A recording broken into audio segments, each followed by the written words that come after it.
The combine is officially behind us. Let's talk with PFF's Mike Renner about some Bengals targets in this year's draft. You are Locked On Bengals, your daily Cincinnati Bengals podcast, part of the Locked On Podcast Network. Your team every day.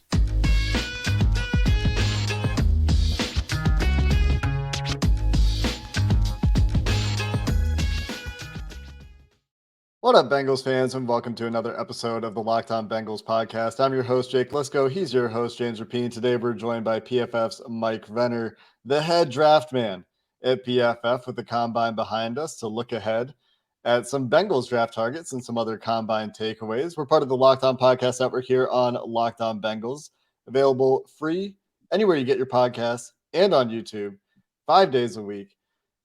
And hit the subscribe button on YouTube. Hit the follow button anywhere you get your podcasts and join that first listen club.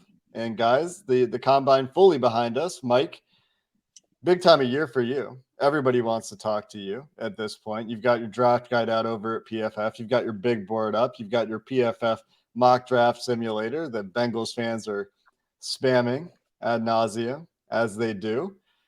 And let's start with the combine. I'm not going to ask you, hopefully, too many questions that you've been asked before, but I'm sure you've answered everything. Let's start with the guys that maybe the casual fan or the fan that isn't as aware as you are of these players. Who should we not be changing evaluations on based on performances at the combine? Let's start there. Ooh, that's a great question. That one's tough, right? So in my opinion, or just like how I use the combine, it should be your own opinion prior. So if you thought Jalen Hyatt was a 4-2 guy, like an elite, like run away from guy, like you should change your opinion on that if he then runs a 4-4. To me, you should probably change your opinion on anyone if they tested or looked different on the field there than what you thought in your mind. So I think that's a difficult question to answer because it's such a personal sort of preference. One guy that I will say, don't knock too much, or two guys I'll say don't knock too much. And I think that's usually the way, usually it's the guys I put more stock in those who don't test well and move those guys down the board rather than the guys who test elite, jumping them up the board, because if they test elite, well, chances are you saw that on tape. They were elite athletes on tape. That's why you're high in them. But it's the guys that maybe have first round grades on that they show up to the combine that don't tick those boxes. The two guys I'd put in that bucket of don't overreact to this, it's just who they are, is Michael Mayer, Notre Dame tight end. 4.7 was a good time based off of what he was on tape. He was not fast on tape. He was Notre Dame's number one wide receiver without the speed element to his game, which would just show you how dynamic he is and how good he is at all the other stuff, the tight end position. So don't overreact to him not being a great athlete. He was never a great athlete. And then the other one is Brian Branch from Alabama, the safety / slot. I call him a slot because I think slots one, where he played, and two, slots like a role in the NFL nowadays. So that you're not coming off the field on. So in that role, what he's asked to do, what that role is, 4.58 is fine. Kyle Hamilton went 4.59, I believe, last year, and was one of the best slot corners in the NFL as a rookie. So I do think that people are saying, "Oh, Brian Branch, is he falling now?" No, those two guys, for what they do, they are perfectly more than athletic enough to do it still at the NFL level. I'm sure we're going to talk about Michael Mayer, and I almost went there, but let's flip that question. What guys maybe didn't show it on tape, but you watched them work out, you saw the times, and you were like, oh, that was a surprise. I have to go back and watch them and see maybe if I miscalculated a little bit. That's a great question. The other side of the coin, the one guy who really stood out, I'll go to the receiver class, that I was just darn, I did not quite see that level of explosive. It's Marvin Mims Jr., the Oklahoma wide receiver. Young guy coming out, I believe still only 20 years old. But to run faster than Jalen Hyatt was just not something I saw at Oklahoma. I did not see that caliber of deep speed. 4.38 he went. Great jumps, great cone, an all-around high-end athlete. And obviously a guy who's been productive ever since his freshman year at Oklahoma. But I just, I didn't see him in that Hollywood Brown category of deep route runner, deep speed, that electricity that it takes to still do that at the NFL level. But testing wise, that's the realm he's in. Like he is right there, neck and neck with a Hollywood Brown. So that's one guy I have to go back to the tape and just see, is this guy possibly an ascending athlete? From ages 19 to 20 to 21, you do a lot of physical development. So even via, him now compared to maybe him 6 months ago, he could be a different specimen entirely. So that's one guy where that one's going to make me go back and check the tape, because he was not a top 100 player on my board previously. After this, may very well end up there when it's all said and done.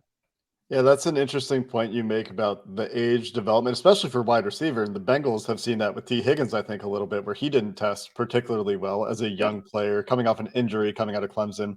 And he doesn't look deficient athletically on the football field in the NFL.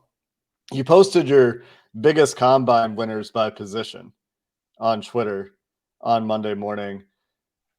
Why do you love the Big Ten so much? There's so many. It's Iowa, just Iowa, Northwestern, it was Illinois. 3 guys from Iowa. Yeah. What's in the water in Iowa? Well, bad scheme is in the water in Iowa, and apparently whatever they're feeding to the Georgia boys too is in the water in Iowa, because they had Jack Campbell looked like an elite. Like he's one of the guys that would have been a great answer to the last question you just asked about who really showed out that you didn't expect to. I mean, besides a 4.65 40, which still puts you in the realm of what can be productive at linebacker in the NFL. He was an elite athlete. I mean, the jumps were insane. His 3-cone was insane for a guy that size. And that's the other thing he has that not a lot of linebackers have, but still gets coveted and still matters in the NFL. It's like 249 pounds. That's where, Logan Wilson, that's like part of the beauty of his game, is that he goes toe-to-toe with offensive linemen. He can, he won't get rocked back on contact against a running back. And I think you can see a very similar path to, being an effective NFL player from Jack Campbell and his team. So yeah, Iowa, him, Laporta, and Lucas Van Ness, the defensive end, all showed up. And the fact that they couldn't score points and couldn't stop anyone with those guys in the field is kind of a tragedy. Can I ask a follow-up question? Why does nobody do agility drills at the combine anymore? Is there an actual answer to this, that they're like waiting for their pro day? Yes, it's because it's at night. Now, something about that, the agents recommend they don't do as many drills because of you're up from 6 a.m. Your times get worse. Your legs get more tired. So they recommend only doing like a couple of the things at the combine, and that ends up usually just being jumps in a 40. Makes sense. Makes sense to me. I would be exhausted if I had to do that stuff at 8 at night, even at 21 or whatever the ages of these prospects are. You mentioned Laporta, and I think that's a guy that a lot of Bengals fans have on their radar even before the combine, but certainly now. Tight end wise, is this as deep? And I'm sure we'll get into more specific players, but is this as deep as you've seen it since you've been evaluating? Because it seems like it's a deep class, but a lot of these guys might also be gone by round 3. So, yeah, very deep. I think it's neck and neck with, I believe it was 17. Was that the O.J. Howard year that also had, O.J. Howard, Evan Ingram, 17. Yep. Yeah. And then, all the way back to Jonnu Smith, to George Kittle. Like, it had guys with top end first round talent. This class, no different. But then guys who are going to go in like the 3rd and 4th who are still like high end athletes, which was how I saw that class. So right up there with that one. It's a fantastic class. And Laporta in particular is one of the best tight ends I've scouted, since I started doing this 9 years ago, with the ball in his hands. I mean, he looks like a running back the way he moves so easily, and kind of has, a smaller build, a more compact running back-esque build than most tight ends. Like, he's not long and rangy. He is a 6'3", 245-pound kind of bowling ball with the ball in his hands. And obviously testing like that kind of athlete that he did really makes you feel good about, I think he broke 20 tackles last year on 58 catches. Feel good about those still happening once he gets to the NFL. Let's stay on the topic of tight ends and dive into this class in a little bit more detail here. We'll do that coming up next. The NBA playoffs are almost here, and that means you need to get to FanDuel. FanDuel is America's #1 sports book. New customers get a no-sweat first bet up to $1,000. It's bonus bets back if your first bet doesn't win. So maybe you think the Lakers are going to continue their role after beating the Warriors with Steph Curry, despite not having LeBron. Well, you can wager on them. You can go player specific. You can go with the same game parlay option where you can parlay different numbers. There are so many things you can do, from prop bets to end of season stuff. And yeah, you can wager on the draft as well at FanDuel. So don't miss your chance to get a no sweat first bet up to $1,000 in bonus bets by going to FanDuel.com/lockedon. That's FanDuel.com/lockedon to learn more. Make every moment more with FanDuel, an official sports betting partner of the NBA. Tight ends. Let's stay on the tight end topic because, I talked to your coworker Mike a few weeks ago, Sam Monson. We talked about running back value. We talked about Bijan Robinson, who we don't necessarily need to talk about today, but let's talk a little bit about positional value before we talk about the class itself. This is a position where we've noted over the years it can take time for tight ends to find their footing in the NFL. You can name infinite, it feels like, cases where, you have breakouts in year 3, year 4, but you don't necessarily see the productivity you would like to see out of a tight end, out of a first-round pick in tight ends.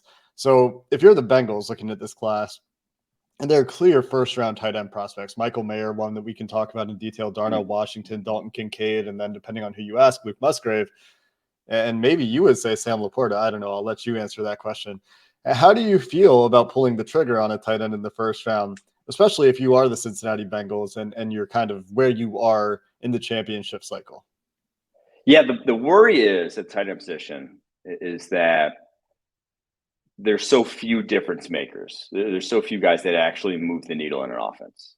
I think we really saw that with the Lions and TJ Hawkinson. It's like they traded him away midseason and no one even noticed, with that Lions offense, because it's a position that more often than not is the targets that they're getting are scheme targets or a function kind of the offensive play call. They are not asked to go win one-on-one, and the guys that can, the George Kittles, Travis Kelce's, Darren Waller's, they're very few, but then they also are difference makers. They also are such big value adds to an offense and that's why you saw a guy like Kyle Pitts get drafted really highly, because of that ability. It is unique, and there's so few guys at that size that can do that. And so a lot of tight ends will go and get drafted highly, but not be able to separate away from a safety to save their life, because they're like an OJ Howard. They run a 4.5. Everyone looks great. Catches the ball really well. Can't separate to save their lives. But that's why in this class, there are 2 guys that I will actually go to bat for in the first round, in Dalton Kincaid, the Utah tight end, and Michael Mayer, the Notre Dame tight end. Because you watch those guys run rounds, you watch their highlight reels compared to, say, Darnell Washington's highlight reel. And it is them beating a linebacker, beating a safety, going one-on-one, actually having to get open on their own, and then commanding a target because of that. It's not a flat route, a crosser, a seam that just exploits a hole, gets down the football field. A lot of guys can do that. So that's why I think those 2 are 1 and 2 pretty comfortably in my eyes in this tight end class, and why, if you don't have that, I would not go to bat for you as a first round pick. But those 2 guys, I think, got it. If they're on the clock and they're available and the Bengals are on the clock at 28, could you see them making an impact right away? Because the other part of the positional value is the fact that sometimes it takes tight ends a year or 2. Michael Mayer obviously had a ton of production. Kincaid's older.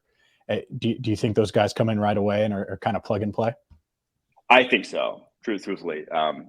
Kincaid's up there in age. Kincaid's like 6th year. He's your age. Exactly. Like the dude's been playing a lot of football. So, and you just watch his tape and he's refined. And with Mayer, obviously it's a true junior coming out, but even dating back to high school, how he was discussed his freshman year coming in Notre Dame, immediately makes an impact.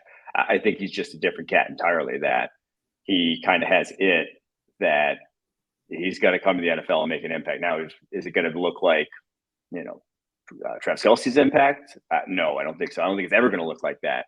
But I do think he can come to the NFL and seamlessly fit into an offense like the Bengals.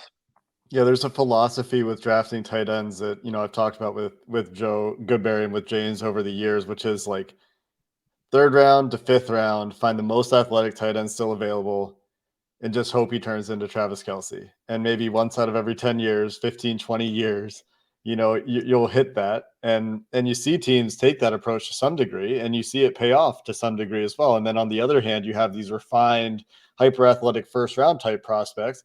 I think TJ Hawkinson, Minnesota would probably argue made a big impact for them after they acquired him. But you mentioned the other side of the coin where Detroit doesn't miss a beat. And that's what's challenging about the position to me in terms of using a first round pick. But of course, it's going to be case by case, right? And so when you look at this class, you talk about Sam Laporta as it sounds like second round if you're the Bengals anyway, right? Like he's not going to make it to the end of the third, despite the PFF mock draft simulator right now, where every Bengals fan is picking Sam Laporta in the third round. Where do you see that value if you're a team like the Bengals picking at the end of the round? Yeah, so I do think, that's the guy you're praying falls to the back end of the second. You don't draft tight end in the first. You really want that position. Like that is your dream scenario. Because he's not, as you said, with those testing numbers, with as productive as he was at Iowa, there's about a 0 chance he ends up in the back end of the third round. Especially but there's an not Iowa guy, right? Yeah, there's not like 0 tight end. There could still be a guy there. There could still be a Tucker Kraft there on the board. The South Dakota State tight end in the back end of the third. It's not necessarily a lock ourselves into a niche because of how good this class is. But I do think that back end of the second round, there's a good chance you'll get one of Laporta or Kraft there. That is a guy you'd really like to put into that scheme. How big of a difference is there between a Laporta and Kincaid, let's say, or Mayer, from a how the Bengals operate standpoint? I mean, you're obviously familiar with the team. Yeah. Not knowing who would be. Yeah. Okay. Go ahead. Yeah. I don't think it's massive, right? Because it's not like a feature. It's not a focal point of the offense. A lot of things I said about them being able to run routes. They're not asking Hayden Hurst to go out there and Joe Burrow's not looking to him as his first read on like a speed out. Like it's just not. It's not how they operate. It's a lot of those scheme targets. I was saying it's a lot of work in the screen game that they're just getting the ball into their hands and asking them to make plays after the catch. And so if you're putting the ball in the guy's hands, asking him to make plays in this tight end catch after the catch, like Laporta's the one you want, truthfully. Like now Kincaid's great too. Don't get me wrong, Kincaid's special after the catch, but I think Laporta's right there with him. In terms of blocking ability, that is a big question, to be generous, I guess, for Dalton Kincaid. I wouldn't know about Sam Laporta yet. That is an element of this Bengals offense, especially if they wanted to, with Tyler Boyd in the last year of his deal, become a little bit more multiple, maybe do a little bit more 12 personnel kind of stuff, which is more conjecture on our part than anything else. How do you see, is there Michael Mayer's an all-round guy who can line up in line and do it all. Is there anybody else in that mold who you see being productive in both aspects of that tight end position at the NFL level? Yeah, if you really want inline in this class, my ranking would go Mayer 1, I think Darnell Washington, the Georgia behemoth 2. And if you're the Bengals and you draft him, you might even give him a look at right tackle here pretty quickly. That's the kind of frame you're dealing with here. And then 3 in that mold is probably Luke Schoonmaker, the Michigan tight end, who's more like back end of day 2 is like the earliest I'd even consider. So that third round pick is the earliest I'd even consider him. So those are the 3 guys that if you really want an inline, you probably should come away with one of those 3, or else you're going to have to deal with some limitations probably. Washington obviously has gotten a lot of hype, but you mentioned right tackle, and offensive line is always a topic when it comes to the Bengals. It's never ending, and I feel like we're going to talk about it every offseason for the rest of time. So I might as well ask you about it now. Who stood out? Darnell Wright, was that a surprise? I think that was a surprise to some that he tested that well at that weight. So I guess that's the first question. And anyone else that really stood out in that offensive line class? Yeah, Darnell Wright definitely ticked the box. I was not expecting that as an athlete. Especially considering he's 333. He's no small tackle. I still do think in terms of obviously explosive, but lateral agility leaves some to be expected. My favorite, if we're just doing pure right tackles in this class, I still lean towards Dwan Jones, the Ohio State tackle. I thought his numbers were great for a guy who's freaking enormous, who's who doesn't need to be athletic, because it's so difficult to go around a guy with a 7'5" wingspan. So I still like his game. I still think he's very skilled and ready and like can start right away. So I think that second tier. So the tackle class, I put it as kind of like a tier 1 is Skoronski, Paris Johnson, Anton Harrison, Broderick Jones. I see all those guys in one tier. And then the tier 2, I would put DeJuan Jones, Matthew Bergeron, Darnell Wright is kind of the tier 2. And of that tier 2, I would probably rank it how I just said it: DeJuan, Bergeron, Darnell Wright. But you're praying, if you're the Bengals, that a tier 1 guy somehow stumbles down to pick 28. Yeah, which guys at 28? Say it's Mayer available as a guy that you clearly have as your tight end 1. And maybe there's a world where he's available, maybe not. I mean, maybe we're talking about a fantasy here, but which tackles would you take if you had the choice between those tackles and Mayer, obviously crossing off like the Skoronskis and Paris Johnsons won't be there. Yeah. So if I'll just say if Skoronski, Johnson, Harrison, or Jones are there, I will take one of those tackles. I'm taking one of those tackles and just, maybe year Jones. 1 it's Broderick Jones. Excuse me. Yeah. I need to know that there's multiple Joneses. I'm taking one of those guys. And I'm just saying, year 1, like, because these guys a lot of them have played so little football. Anton Harrison, Johnson, and Jones and Broderick Jones have just 1 year of left tackle experience. You're kind of saying year 1 it might not be great. They just haven't played enough to really feel good about them coming in. But they're so physically gifted, it's going to turn on at some point. Those are guys you want in the fold for long term. But if not, if I'm going to that tier 2 of tackles that I mentioned, to DeJuan Jones, I'm taking Michael Mayer first. I know I just said the Bengals don't utilize their tight end like that, but it's also because you don't have a tight end like that. You're not going to feature a tight end that can't get open on his own. But all of a sudden, when you do get that guy, I think he would pair really well with a Joe Burrow because of the empty stuff they do. Having another reliable route winner in the fold just makes it that much more difficult to stop an offense like that. That's interesting. I wonder how many fans agree or disagree with you there, but I'm all for weapons. I'm big on the weapon side, so I wouldn't knock Michael Mayer. As far as offensive line depth, let's say they did go tight end round 1. How is the depth specifically at tackle in this class? And would there be any late round targets? Because that's the other part of this that we've really tried to hammer home to our listeners is, you could say, oh, we'll pick that guy in round 2, but round 2 is pick 60. It's not pick 42. So it's basically the start of round 3. Are there any day 2 guys that you think that the Bengals could add if they don't take a tackle round 1? Yeah, the problem with tackle is that it doesn't last. The athletes are easy to identify, and so you don't get, third rounder all of a sudden turn into a Pro Bowl very often. It's just rare. It's a position that the good guys at the position are known coming out because of just how many physical cutoffs you have to even hit just to get to be a tackle. You have to be size, length, foot speed, power, all this sort of stuff, flexibility, just to even survive. That there's so few that make it, and the ones that do get drafted in the first round. So it's a position I wouldn't wait on if you want one. I think the only tackles I feel comfortable with ever even becoming starters in the NFL, we've already mentioned. We've said all the names already. So the 7 guys. After that, guys I'd even take a flyer on developing. Maybe Jalen Duncan, the Maryland tackle. He's got the physical ability is there with him. I just question the down to down consistency and want to.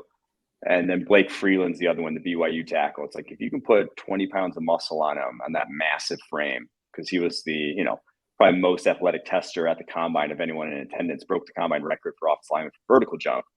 You can get that guy to play stronger. I think he could have something at tackle, but his play strength is just can't see the field next year if you draft him. Wow. I was going to ask about him because 312 it's not that light. I know in your college grading, he grades out really well, tested really athletic, was pretty good from a young age, but it's BYU. So, quality of competition questions there. So surprising to hear unplayable. I think he was 302, Jake. 302? Yeah, 302. You have a typo? Yeah. 312 would be nice. If he was 312. 6'8". All right. That's tall. He looks like a tight end. I fixed the draft database that we have. We had a typo. Good to know. 302. Let's shift the conversation a little bit, Mike. I told you before we started recording I was going to ask you. Let's go 3 rounds, and let's talk ideal scenarios. We've talked about a couple guys in the first round. One of those tier 1 tackles, maybe a Michael Mayer if it's you drafting for the Bengals. Any other names in the first round, and then we'll talk second, third rounds too.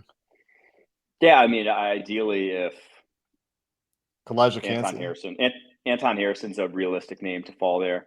Kalijah Cansey after the combine, I don't think he's making it to 28. Truthfully, I think someone's going to fall in love with him just because of interior pressure and how coveted that is at the NFL level. So he would surprise me if he fell there, but that's a dream scenario too. So I guess we're going dream scenarios. Even a guy like Brian Brzee after his ACL with this class, kind of just like his production on the field last year, he's one who could fall to that level that I would love if I'm the Cincinnati Bengals. So Harrison, Brzee, throw Kincaid in there, throw Mayer in there. I think that's where you're looking if you're the Bengals on draft day in the first round.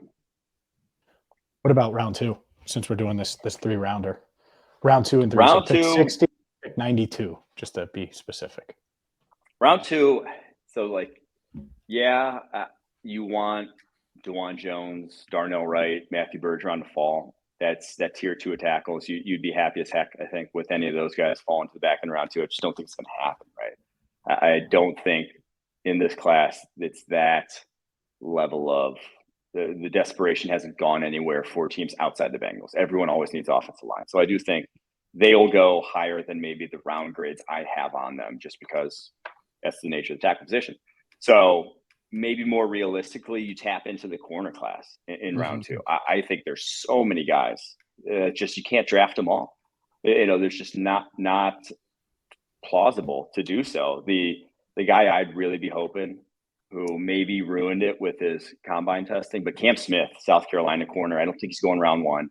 Doesn't have the traits of the guys that are in that round 1 mix, but he's a football player, fits kind of Lou Anarumo's ethos of being versatile, played a ton of slot, played a ton of outside, can play up and press, can play off. He's a guy that if he's there at the end of round 2, that's a guy I'd love to have in the fold just because of, how much they've coveted players in his mold of just versatile defensive backs. And what a corner class. I mean, the athleticism, absolutely insane. We talked about this on yesterday's show on Locked On Bengals. 7 guys in the 4.3s or faster, which great size too. Seems insane. Yeah, and they're doing it, and they're not 5'8" guys doing it. They're, it's the real deal. It really is. Yeah. Crazy class there. And it wouldn't be surprising to me to see them go corner in the first round either. They met with Keely Ringo. They met with Emmanuel Forbes. They met with Clark Phillips. They probably met with more guys that weren't reported because that's the way that tends to go. That wouldn't surprise me either. Let's get to the end of day 3. Sam Laporta, another guy I imagine in day 2 or in round 2, I should say, if he is available. Yes. Yeah. But let's talk round 3, getting a little bit deeper, maybe talking about some guys that we haven't mentioned yet, using your depth of draft knowledge to our advantage here. Who do you like for the Bengals as end of round 3 targets? I always love round 3 as kind of the round to pick an interior offensive lineman. You see a lot of guard centers coming in round 3. And now not a massive need, maybe based off of what they have kind of in the fold. But as we've seen, none of those guys are great on the interior. They're all kind of you're fine with them, but you could stand to upgrade. So the guy I really like, who I think the Bengals really like because they always draft someone from Ohio State, seemingly, is Luke Whippler, the center from Ohio State. I think that's a guy, and he's young coming out, only a redshirt sophomore, which is a rarity. You almost never see that center position coming out, which I think speaks to how highly the NFL might be on him. But I think he's a guy that maybe you give another redshirt year or 2, quote unquote, because of his age, because of he really hasn't faced NFL caliber play strength yet. But he's a guy long term that would be, I think, is a heck of a center prospect. And after 2 years of Karras, you could be looking to move on then and adding a guy like him or starting a guy like him after that. Is that a center only prospect in your opinion? at his Yes, he's probably center only prospect. The other two top centers, John Michael Schmitz from Minnesota, Joe Tippmann from Wisconsin, have a little bit more versatility. But Whippler, I would put as I'm not moving him. Yeah. Interesting. We'll see how it plays out. You hit us with something, Mike. We haven't talked centers. Not going to lie to you. Okay. We haven't talked centers yet. So there we go. Now it's got people. I can already feel should they move Karras to left guard and play the rookie at center? No. Just kidding. My last bonus question for you, then we'll let you go. Adetomiwa Adebawore tested obviously like a freak. Did you expect that? You had him as one of your top performers, I think, in your predictions, but did you expect it to be quite at that level? No. You don't so like worth moving him up like level. a tiny bit, maybe? Yes, he's one that I moved up afterwards. It can't not. An athlete to that degree, like truly unprecedented, who doesn't have bad tape. Like I liked him on tape. I had him as a top 60 player just on tape before I even thought about athleticism, because he is, he uses leverage well. I think he's his length plays to his advantage, and he's very nimble and has good bend to where if you just can tap into that a little, because it's so rare. Like 4.49 at 282 is insane. And I've said probably a few times since he ran it, it's so he's 282 pounds, which is obviously undersized for a DT. But if you put on just 30 pounds of fat, he's still explosive. You put on a 30-pound vest for a 4.49, you're still running like a 4.75. You're not losing that much. He's still elite. So I'm curious to see how he progresses physically and obviously on the field. You put him on, I really want to see him go to a team that really has a good track record of developing, whether it's 49ers, whether it's the Eagles, and just seeing what he can do there, because that's a rare physical skill set to tap into. Who's your favorite player? Who's your favorite player in this draft, and why is it Deuce Vaughn? Deuce is I got tweeted it out. There's so many guys like Deuce Vaughn in this draft, whether it's Deuce Vaughn, Kalijah Cansey, Travis Hodges-Tomlinson, where it's just if they were 6 foot, if they were 3 inches bigger, 20 pounds heavier, they're a generational prospect.